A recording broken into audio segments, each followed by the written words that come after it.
ਪੰਜਾਬ ਦੇ ਸਾਬਕਾ ਮੁੱਖ ਮੰਤਰੀ ਪ੍ਰਕਾਸ਼ ਸਿੰਘ ਬਾਦਲ ਦੇ ਦੇਹਾਂਤ ਤੋਂ ਬਾਅਦ ਪ੍ਰਧਾਨ ਮੰਤਰੀ ਨਰਿੰਦਰ ਮੋਦੀ ਨੇ ਇੱਕ ਪੱਤਰ ਲਿਖਾ, ਜਿਸ ਵਿੱਚ ਉਹਨਾਂ ਨੇ ਲਿਖਿਆ ਕਿ 25 ਅਪ੍ਰੈਲ ਦੀ ਸ਼ਾਮ ਨੂੰ ਜਦੋਂ ਮੈਨੂੰ ਸਰਦਾਰ ਪ੍ਰਕਾਸ਼ ਸਿੰਘ ਬਾਦਲ ਜੀ ਦੇ ਦੇਹਾਂਤ ਦੀ ਖਬਰ ਮਿਲੀ ਤਾਂ ਮੈਂ ਅੱਖਾਂ ਉਦਾਸੀ ਨਾਲ ਭਰ ਗਿਆ। ਉਹਨਾਂ ਦੇ ਦੇਹਾਂਤ ਨਾਲ ਮੈਂ ਇੱਕ ਪਿਤਾ ਸਮਾਨ ਸ਼ਖਸੀਅਤ ਨੂੰ ਗਵਾ ਦਿੱਤਾ ਹੈ, ਜਿਨ੍ਹਾਂ ਨੇ ਦਹਾਕਿਆਂ ਤੱਕ ਮੇਰਾ ਮਾਰਗਦਰਸ਼ਨ ਕੀਤਾ।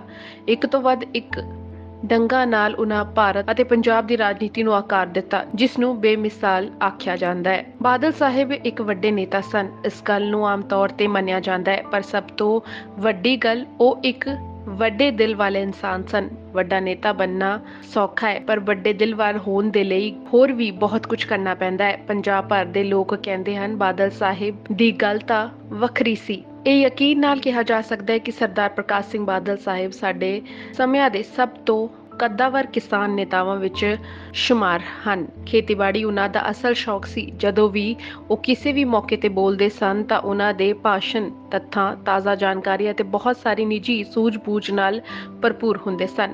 1990 ਦੇ ਦਹਾਕੇ ਵਿੱਚ ਜਦੋਂ ਮੈਂ ਉੱਤਰੀ ਭਾਰਤ ਵਿੱਚ ਪਾਰਟੀ ਦੇ ਕੰਮ ਵਿੱਚ ਜੁਟਿਆ ਸੀ ਤਾਂ ਮੇਰੀ ਬਾਦਲ ਸਾਹਿਬ ਨਾਲ ਨੇੜਿਓਂ ਗੱਲਬਾਤ ਹੋਈ। ਬਾਦਲ ਸਾਹਿਬ ਦੀ ਸਾਖ ਉਹਨਾਂ ਤੋਂ ਪਹਿਲਾਂ ਸੀ। ਉਹ ਇੱਕ ਸਿਆਸੀ ਦਿੱਗਜ ਸਨ, ਜੋ ਪੰਜਾਬ ਦੇ ਸਭ ਤੋਂ ਘੱਟ ਉਮਰ ਦੇ ਮੁੱਖ ਮੰਤਰੀ, ਇੱਕ ਕੇਂਦਰੀ ਕੈਬਨਿਟ ਮੰਤਰੀ ਅਤੇ ਦੁਨੀਆ ਭਰ ਦੇ ਕਰੋੜਾਂ ਪੰਜਾਬੀਆਂ ਦੇ ਦਿਲਾਂ ਤੇ ਰਾਜ ਕਰਨ ਵਾਲੇ ਵਿਅਕਤੀ ਸਨ। ਦੂਜੇ ਪਾਸੇ ਮੈਂ ਇੱਕ ਆਮ ਕਾਰਜਕਰਤਾ ਸੀ। ਫਿਰ ਵੀ ਆਪਣੇ ਸੁਭਾਅ ਅਨੁਸਾਰ ਉਹਨਾਂ ਨੇ ਕਦੇ ਵੀ ਇਸ ਨੂੰ ਸਾਡੇ ਦਰਮਿਆਨ ਪਾੜਾ ਨਹੀਂ ਬਣਨ ਦਿੱਤਾ। ਉਹ ਨਿੱਘ ਅਤੇ ਦਿਆਲਤਾ ਨਾਲ ਭਰਪੂਰ ਸਨ। ਇਹ ਉਹ ਗੁਣ ਸਨ ਜੋ ਆਖਰੀ ਸਾਹ ਤੱਕ ਉਹਨਾਂ ਦੇ ਨਾਲ ਰਹੇ।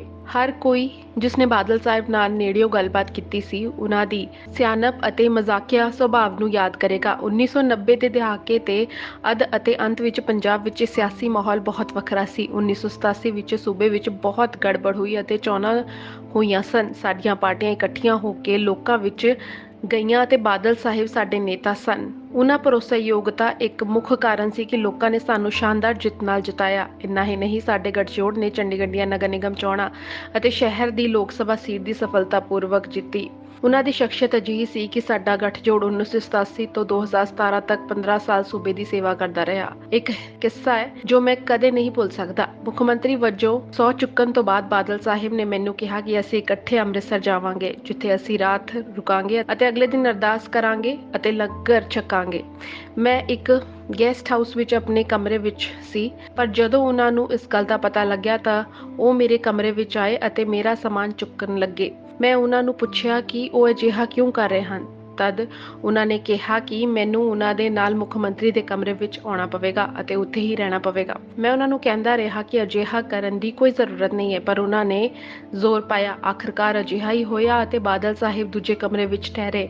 ਮੇਰੇ ਵਰਗੇ ਇੱਕ ਬਹੁਤ ਹੀ ਸਧਾਰਨ ਕਾਰਜਕਰਤਾ ਪ੍ਰਤੀ ਉਹਨਾਂ ਦੇ ਇਸ ਰਵੱਈਏ ਦੀ ਮੈਂ ਹਮੇਸ਼ਾ ਕਦਰ ਕਰਾਂਗਾ। ਬਾਦਲ ਸਾਹਿਬ ਦੀਆਂ ਗਊਸ਼ਾਲਾਵਾਂ ਵਿੱਚ ਵਿਸ਼ੇਸ਼ ਰੁਚੀ ਸੀ ਅਤੇ ਉਹਨਾਂ ਨੇ ਵਿਭਿੰਨ ਕਿਸਮਾਂ ਦੀਆਂ ਗਊਆਂ ਰੱਖੀਆਂ।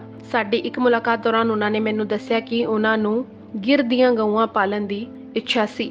ਮੈਂ ਉਹਨਾਂ ਲਈ 5 ਗਊਆਂ ਦਾ ਪ੍ਰਬੰਧ ਕੀਤਾ ਅਤੇ ਉਸ ਤੋਂ ਬਾਅਦ ਜਦੋਂ ਅਸੀਂ ਮਿਲਦੇ ਤਾਂ ਉਹ ਮੇਰੇ ਨਾਲ ਗਊਆਂ ਬਾਰੇ ਗੱਲ ਕਰਦੇ ਅਤੇ ਮਜ਼ਾਕ ਵੀ ਕਰਦੇ ਕਿ ਉਹ ਗਊਆਂ ਹਰ ਤਰ੍ਹਾਂ ਨਾਲ ਗੁਜਰਾਤੀ ਹਨ। ਜਦੋਂ ਕਦੇ ਬੱਚੇ ਆਸ-ਪਾਸ ਖੇਡ ਰਹੇ ਹੁੰਦੇ ਹਨ, ਉਹ ਕਦੇ ਵੀ ਗੁੱਸੇ ਉਤੇਜਿਤ ਨਹੀਂ ਹੁੰਦੇ ਜਾਂ ਕਿਸੇ ਤੇ ਹਮਲਾ ਨਹੀਂ ਕਰਦੀਆਂ। ਉਹ ਇਹ ਵੀ ਟਿੱਪਣੀ ਕਰਦੇ ਸਨ ਕਿ ਕੋਈ ਹੈਰਾਨੀ ਦੀ ਗੱਲ ਨਹੀਂ ਹੈ ਕਿ ਗੁਜਰਾਤੀ ਇੰਨੇ ਕੋਮਲ ਹਨ। ਆਖਰਕਾਰ ਉਹ ਗਿਰ ਦੀਆਂ ਗਊਆਂ ਦਾ ਦੁੱਧ ਪੀਂਦੇ ਹਨ। 2001 ਤੋਂ ਬਾਅਦ ਮੈਂ ਬਾਦਲ ਸਾਹਿਬ ਨਾਲ ਇੱਕ ਵੱਖਰੀ ਹੈਸੀਅਤ ਵਿੱਚ ਮੁਲਾਕਾਤ ਲਈ ਮਿਲਣ ਆਇਆ। ਅਸੀਂ ਹੁਣ ਆਪਣੇ ਰਾਜਾਂ ਦੇ ਮੁੱਖ ਮੰਤਰੀ ਸਾਂ। ਮੈਨੂੰ ਅਨੇਕ ਮੁੱਦਿਆਂ, ਖਾਸ ਤੌਰ ਤੇ ਪਾਣੀ ਦੀ ਸੰਭਾਲ, ਪਸ਼ੂ ਪਾਲਣ ਤੇ ਡੇਅਰੀ ਸਮੇਤ ਖੇਤੀਬਾੜੀ ਨਾਲ ਸੰਬੰਧਿਤ ਮੁੱਦਿਆਂ ਤੇ ਬਾਦਲ ਸਾਹਿਬ ਦਾ ਮਾਰਗਦਰਸ਼ਨ ਪ੍ਰਾਪਤ ਕਰਨ ਦਾ ਸੁਭਾਗ ਮਿਲਿਆ।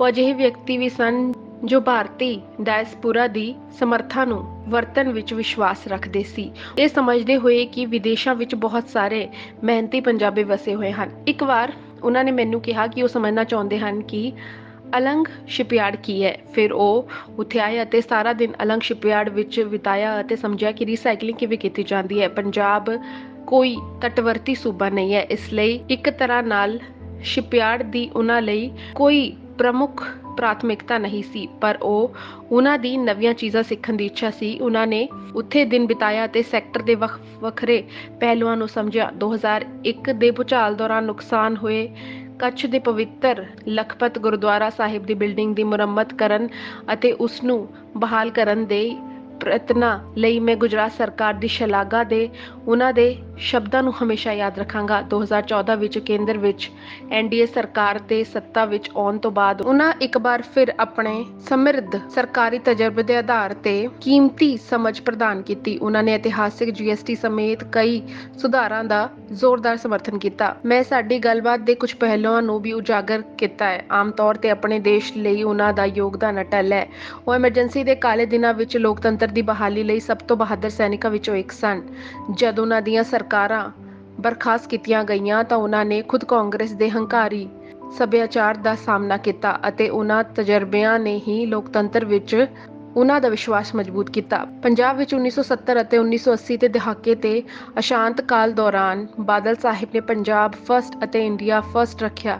ਉਹਨਾਂ ਕਿਸੇ ਵੀ ਅਜਿਹੀ ਯੋਜਨਾ ਦਾ ਸਖਤ ਵਿਰੋਧ ਕੀਤਾ ਜੋ ਭਾਰਤ ਨੂੰ ਕਮਜ਼ੋਰ ਕਰੇ ਜਾਂ ਭਾਰਤ ਦੇ ਲੋਕਾਂ ਦੇ ਹਿੱਤਾਂ ਨਾਲ ਸਮਝੌਤਾ ਕਰੇ, ਭਾਵੇਂ ਇਸ ਦਾ ਮਤਲਬ ਸੱਤਾ ਦਾ ਨੁਕਸਾਨ ਹੀ ਕਿਉਂ ਨਾ ਹੋਵੇ। ਉਹ ਮਹਾਨ ਗੁਰੂ ਸਾਹਿਬ ਦੇ ਆਦਰਸ਼ਾਂ ਨੂੰ ਪੂਰਾ ਕਰਨ ਲਈ ਗਹਿਰੇ ਪ੍ਰਤੀਬੱਧ ਵਿਅਕਤੀ ਸਨ। ਉਹਨਾਂ ਨੇ ਸਿੱਖ ਵਿਰਸੇ ਦੀ ਸੰਭਾਲ ਕਰਨ ਅਤੇ ਮਨਾਉਣ ਲਈ ਵੀ ਜ਼ਿਕਰਯੋਗ ਉਪਰਾਲੇ ਕੀਤੇ। 1984 ਦੇ ਦੰਗਾ ਪੀੜਤਾਂ ਨੂੰ ਇਨਸਾਫ ਦਿਵਾਉਣ ਲਈ ਉਹਨਾਂ ਦੀ ਭੂਮਿਕਾ ਨੂੰ ਕੌਣ ਭੁੱਲ ਸਕਦਾ ਹੈ। ਬਾਦਲ ਸਾਹਿਬ ਲੋਕਾਂ ਨੂੰ ਇਕੱਠੇ ਕਰਨ ਵਾਲੇ ਵਿਅਕਤੀ ਸਨ। ਉਹ ਹਰ ਵਿਚਾਰਧਾਰਾ ਦੇ ਆਗੂਆਂ ਨਾਲ ਕੰਮ ਕਰ ਸਕਦੇ ਸੀ। ਬਾਦਲ ਸਾਹਿਬ ਨੇ ਕਦੇ ਵੀ ਸਿਆਸੀ ਫਾਇਦਿਆਂ ਅਤੇ ਨੁਕਸਾਨ ਲਈ ਕੋਈ ਸੰਬੰਧ ਨਹੀਂ ਜੋੜਿਆ। ਉਹ ਰਾਸ਼ਟਰੀ ਏਕਤਾ ਦੀ ਭਾਵਨਾ ਨੂੰ ਅੱਗੇ ਵਧਾਉਣ ਲਈ ਵਿਸ਼ੇਸ਼ ਤੌਰ ਤੇ ਲਾਭਦਾਇਕ ਸੀ। ਬਾਦਲ ਸਾਹਿਬ ਦੇ ਦੇਹਾਂਤ ਨਾਲ ਪਏ ਖਲਾਅ ਨੂੰ ਭਰਨਾ ਔਖਾ ਹੋ ਜਾਵੇਗਾ। ਇੱਥੋਂ ਇੱਕ ਰਾਜਨੇਤਾ ਸਨ ਜਿਨ੍ਹਾਂ ਦੀ ਜ਼ਿੰਦਗੀ ਨੇ ਬਹੁਤ ਸਾਰੀਆਂ ਚੁਣੌਤੀਆਂ ਦੇਖੀਆਂ, ਪਰ ਉਹਨਾਂ ਨੂੰ ਪਾਰ ਕੀਤਾ ਅਤੇ ਫਿਨਿਕਸ ਵਾਂਗ ਉੱਠੇ। ਉਹਨਾਂ ਦੀ ਕਮੀ ਜ਼ਰੂਰ ਰਹੇਗੀ, ਪਰ ਉਹ ਸਾਡੇ ਦਿਲਾਂ ਵਿੱਚ ਜਿਉਂਦੇ ਰਹਿਣਗੇ ਅਤੇ ਦਹਾਕਿਆਂ ਦੌਰਾਨ ਉਹਨਾਂ ਦੁਆਰਾ ਕੀਤੇ ਗਏ ਸ਼ਾਨਦਾਰ ਕੰਮ ਵੀ ਹਮੇਸ਼ਾ ਜਿਉਂਦੇ ਰਹਿਣਗੇ।